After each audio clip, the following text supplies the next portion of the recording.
हरियाणा के नारायणगढ़ के हुड्डा ग्राउंड में आयोजित विजय संकल्प रैली में राहुल गांधी ने बीजेपी पर जमकर निशाना साधा।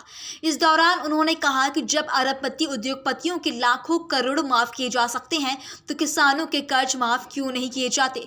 उन्होंने हरियाणा में 36 बिरादरी की सरकार बनाने का वादा किया जिसमें सबको न्याय मिलेगा। वहीं कांग्रेस नेता शैली चौधरी ने भी सभा में अपने विचार रखे और नारायणगढ़ की जनता का आभार जताया। उन्होंने कहा कि यहाँ की जनता ने स्पष्ट कर दिया है कि कांग्रेस पार्टी फिर से जीतने जा रही है और प्रदेश में प्रचंड बहुमत से कांग्रेस की सरकार बनेगी। इस दौरान नारायणगढ़ की जनता ने कांग्रेस पार्टी के प्रति अपना समर्थन व्यक्त किया। छोटे बिजनेस में काम नहीं करते, अच्छा खाना खाते हैं, सबसे बड़े महलों में रहते हैं और हर सुबह 24 घंटा उनके बैंक अकाउंट में धड़ाधड़ पैसा नॉन स्टॉप।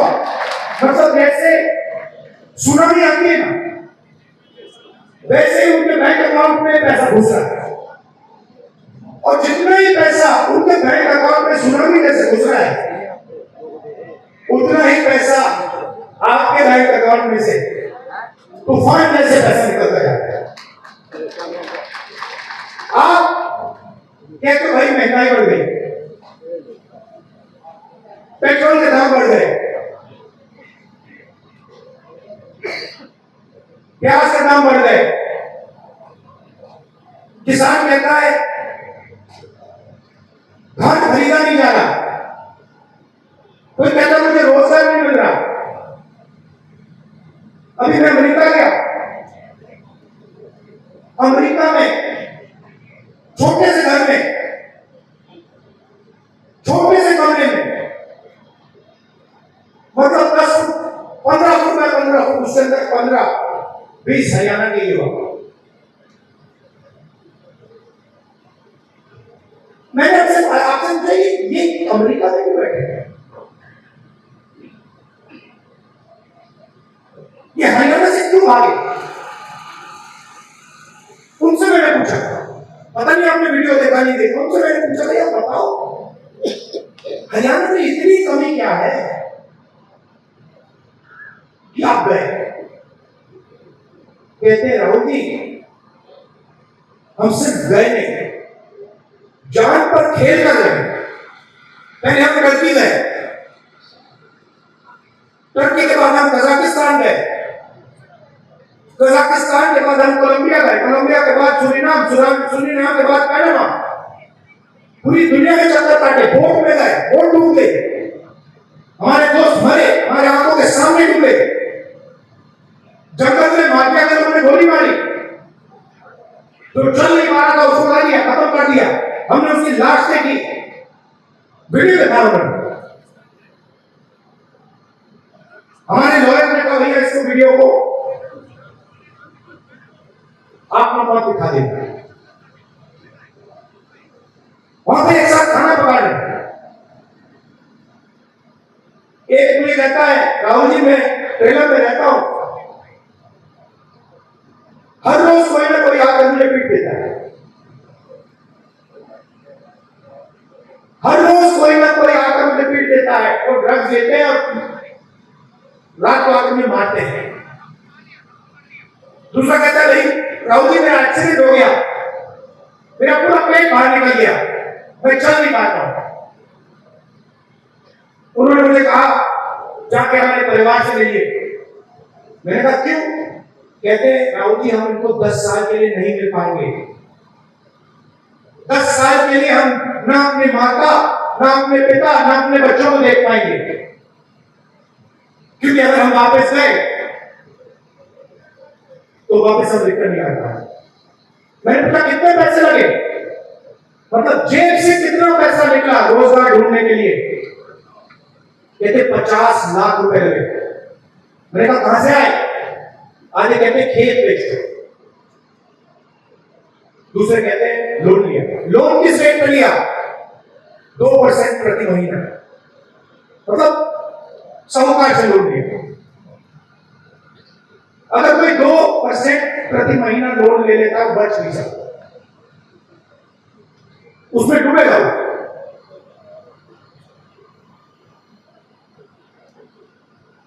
50 लाख रुपए उनके जेब में से छीने गए क्योंकि हरियाणा उनको रोजगार नहीं दे सकता।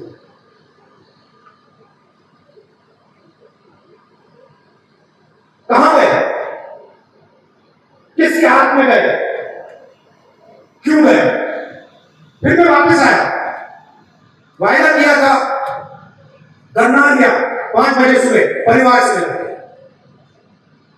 वीडियो कॉल चल रही है। मैं सोच रहा हूं हो क्या रहा है।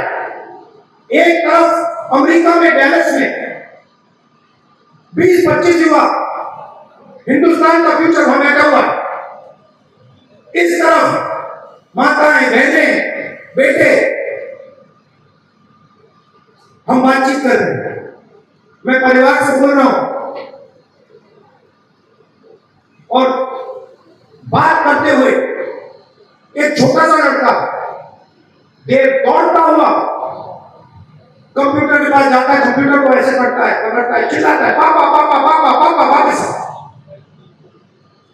पापा मुस्कुरा रहा है।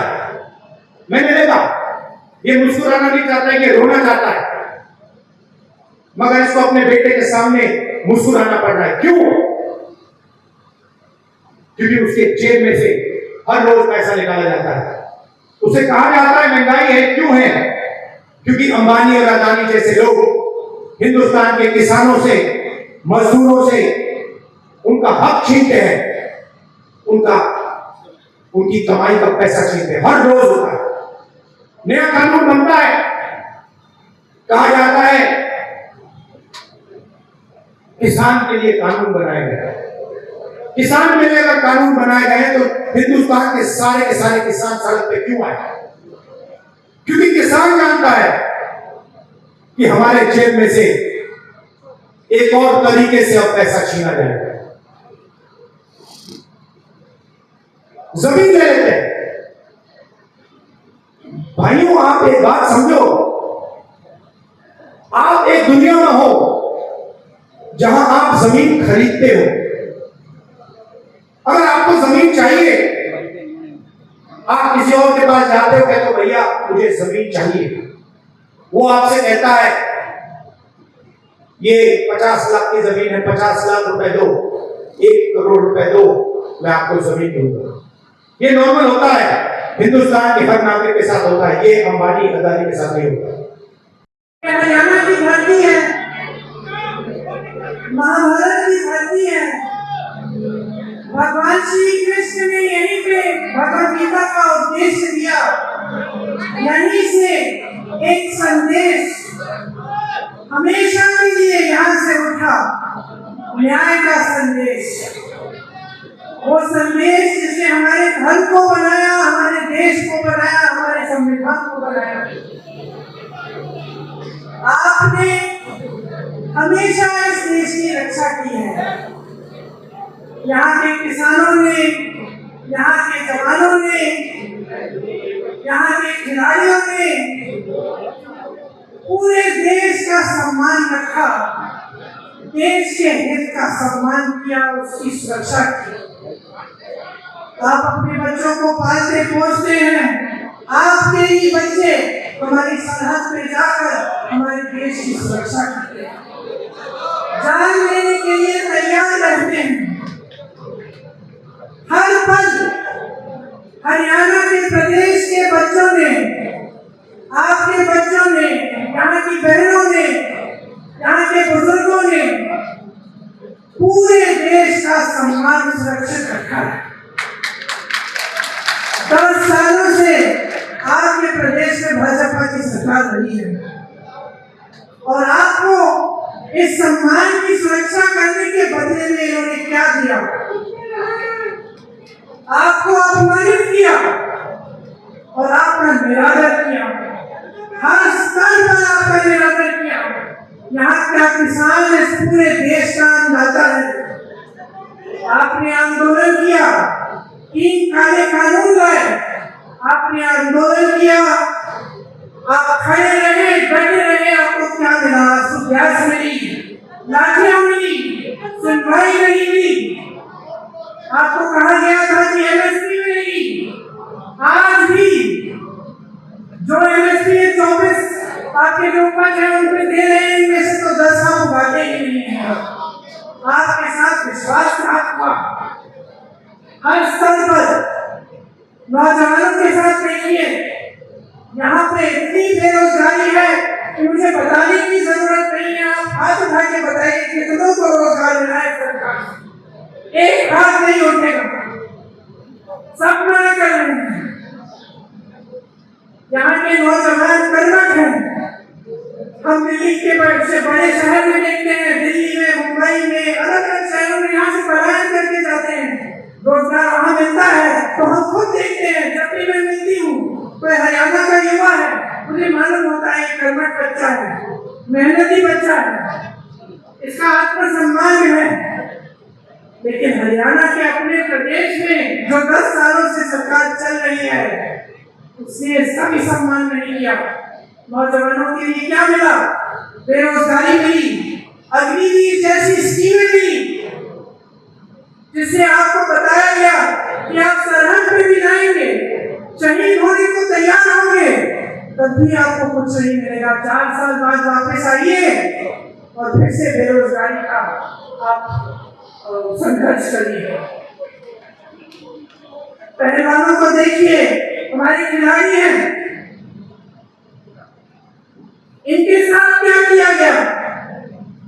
हमारा सम्मान करते हैं, पूरा देश देखता है, ओलंपिक्स में जाते हैं,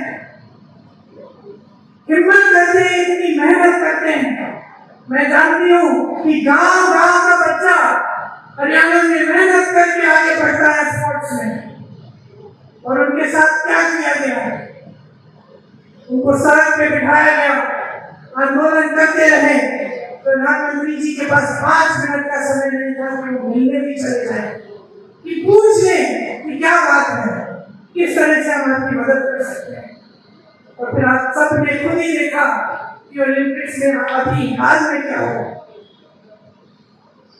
आप लड़ने वाले लोग हो, अपना आत्मसम्मान है, आज किस चीज से लड़ रहे हो? महंगाई से लड़ रहे हो, महंगाई से लड़ रहे हो, संघर्ष कर रहे हो। सरकार कुछ नहीं कर रही है आपके लिए। जहां देखो स्कैम पे स्कैम, स्कैम पे स्कैम। नौजवान पढ़ते लिखते हैं किस लिए? पेपर लीक होता है, एक भी भर्ती नहीं होती है, तमाम जो सरकारी नौकरियां सब खाली पड़ी रहती हैं। तो आपके सामने आपका भविष्य क्या है? आत्मसम्मान से जीना है, न्याय चाहिए, तो इस सरकार को फेंक निकालो, हटा दो इस सरकार को। कुछ नहीं मिला है आपको इस सरकार से, सिर्फ बड़ी बड़ी बातें। और मुझे ताज्जुब होता है कि बड़े से बड़े प्रधानमंत्री भी यहाँ आके वही पुरानी बातें कह रहे हैं जो 10 साल पहले कही। आज बातें कर रहे हैं कि वो ये करेंगे, वो करेंगे, एमएसपी करेंगे, रोजगार दिलाएंगे। अरे 10 सालों में क्यों नहीं किया? 10 सालों में किसानों की सुनवाई क्यों नहीं हुई? नौजवानों की सुनवाई क्यों नहीं हुई? जवानों की, पहलवानों की सुनवाई क्यों नहीं हुई? महिलाओं की सुनवाई क्यों नहीं की? तो महंगाई के सामने तड़प रहे हैं, जूझ रहे हैं महंगाई से, एक छोटी सी चीज खरीद नहीं पाते। त्योहार आते हैं, घबराहट होती है, घर में कोई बीमार पड़ता है, घबराहट होती है, फीस भरनी पड़ती है, घबराहट होती है। और ये लोग वही घिसी पिटी बातें जो 10 सालों पहले इन्होंने आपसे की थी, वही बात दोहराते रहे। कोई नई स्कीम इन्होंने निकाली आपके लिए? एक स्कीम निकाली, ये जो परिवार वाला आईडी कार्ड है, ये है इनकी नई स्कीम। परिवार पहचान पत्र कहते हैं, ये परिवार परेशान पत्र बन गया है। इसके लिए भी आपको परेशानियां ही झेलनी पड़ रही हैं, इसके अलावा कुछ नहीं हम लाए हैं। आपको मजबूत करने के लिए, आपके भविष्य को उज्जवल करने के लिए, आपको सम्मान देने के लिए कुछ नहीं लाए हैं। शैलजा जी ने कहा यहाँ कांग्रेस की लहर है, पूरा जी ने भी कहा कि पूरे हरियाणा में कांग्रेस की लहर है। मैं कहती हूँ यहाँ के सम्मान की लहर है, ये आपके सम्मान की लहर है। अब समय आया है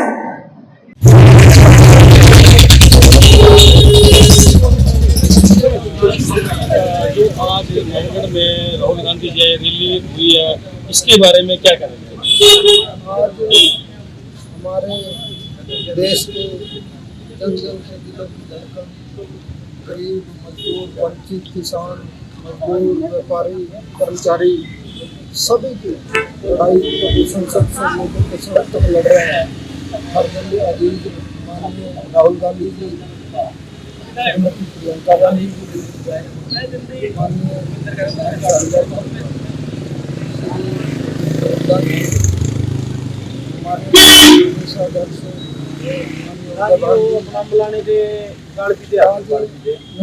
विशाल जनसभा को संबोधित किया और हमारे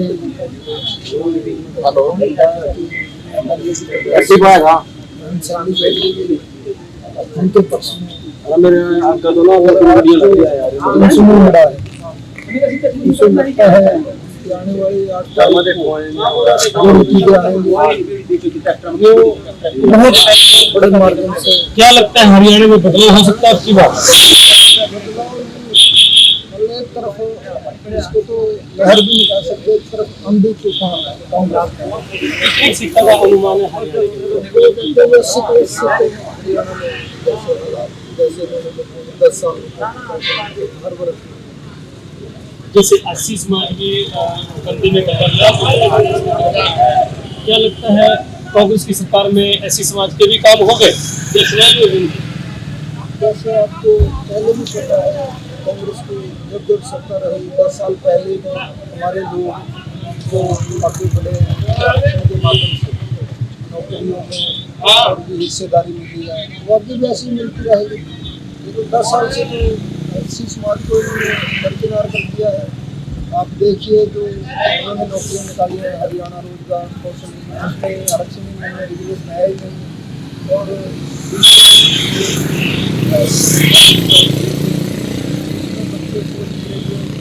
बच्चे सूत्र में काम कर रहे हैं, ये तो तरीका थोड़ी है। एजुकेशन के मायने कर दिया है, बच्चे अच्छे पद पे इन्होंने तो कुछ कांग्रेस विरोधियों ने बीच में अफवाह फैलाई थी कि जो सैली जी है सांसद है वो किसी और पार्टी में शामिल होने के संकेत दिए, क्या सही था या गलत? तो बीजेपी का प्रोपगेंडा है, उनके पास करने कहने को कुछ नहीं है। ये दूसरी पार्टी अपने पास कितने कैंडिडेट ऐसे हैं उनके दावा कर रहे हैं, राहुल गांधी जी दावा कर रहे हैं, तो हमारी सरकार ने दावा कर दिया है। सबका राइट है, हमारा भी अधिकार बनता है। कौन नहीं चाहेगा कि इस प्रदेश का मुख्यमंत्री बनाया जाए? ये थी नैनगढ़ की जनता की आवाज जो अब की बार हरियाणा में सरकार बनने जा रही है कांग्रेस की, जो हरियाणा में एक जनसभा उमड़ी थी राहुल गांधी और प्रियंका गांधी को देखने के लिए। यहाँ से जो लगता है अब की बार हरियाणा में कांग्रेस सरकार है और जो नैनगढ़ से जीत की तरफ जाती है वो शैली चौधरी की तरफ है।